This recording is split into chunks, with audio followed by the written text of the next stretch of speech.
Well, starting tomorrow, the Lloydcomp girls volleyball team ready to defend their home gym. Moses joining the desk, and you have more. Yeah, 15 of the top teams in Alberta and Saskatchewan will be facing off at Lloydcomp, of course, for the Neil Mantik Invitational Tournament. Matt Schumont has more. Only returning 3 grade 12s from last year's squad, the Lloydcomp Barons have still found success in 3 tournaments thus far. Now getting ready to host one of the best tournaments of the year, the girls have been hard at work. We've been doing a lot of extra practice based on all the defense we're going to be seeing this weekend, and we've been keeping intensity up and working our hardest. We're practicing really hard. We're prepping for this weekend. We want to play good and do good for our home tournament.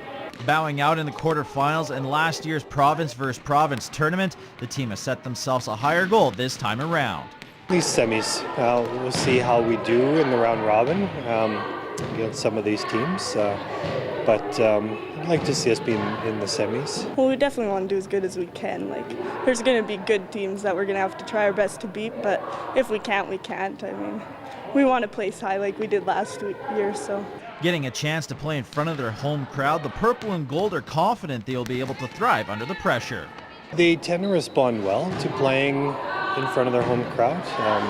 We like to play full court here and get as many people in the gym as we can. It's going to be exciting. We're going to have a lot of adrenaline, a lot of motivation going our way, and we're playing Holy, so it's going to be like the battle of the city here, so it's going to be super exciting. All this is leading up to provincials and getting a chance to play against potential opponents come November. This is a great opportunity to see where they stack up against the rest of the province.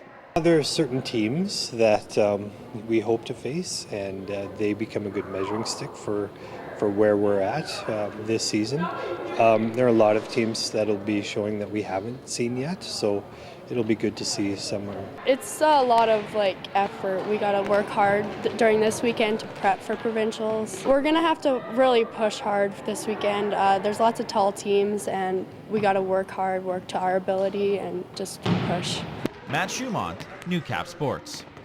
All right, thanks a lot, Matt. We're going to move on to another story we were brought to you last month. Vermilion's Alison Jackson was in Edmonton for the World Triathlete Championships, competing in the full and sprint triathlon events. Well, Jackson would finish 7th in the full event, but went on to win gold in the sprint category in the 25 to 29 age group. 27-year-old was a bit nervous going in, especially after coming off an injury during training in August. But she pulled it off, posting her best time in her age group and the second best time amongst all female competitors. That I was first, especially since my swim wasn't strong because of my shoulder injury.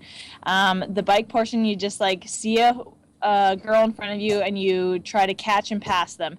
And then the run portion is the same thing. The last kilometer before the finish, there was a girl I could see up ahead of me, and I thought, oh, that's too far away, but you just put your head down and work a little harder, head up, and you see, oh, she's actually coming back to me. So I actually caught her and passed her. Maybe it was just 300 meters before the finish line. Jackson's top finish will qualify her for next year's triathlon, receiving funding from Triathlon Canada. But she looks to focus more on the cycling aspect, receiving several offers from professional racing clubs. I've had conversations with 3 different teams. 2 are looking like they would be more interested for this next year. At this stage, this is kind of like the end of their 2014 season, and then they'll be gearing up for the next season probably within the next couple of months with major training camps in January, February. So by January, I would hope to have a team nailed down. Now, while Jackson has time to decide her future, she's currently competing for the cross-country team at Trinity Western University. Jackson and her team will head to Nationals in St. John's, Newfoundland later in November. That is your first look at sports. Bart Padyasek has your weather details coming up.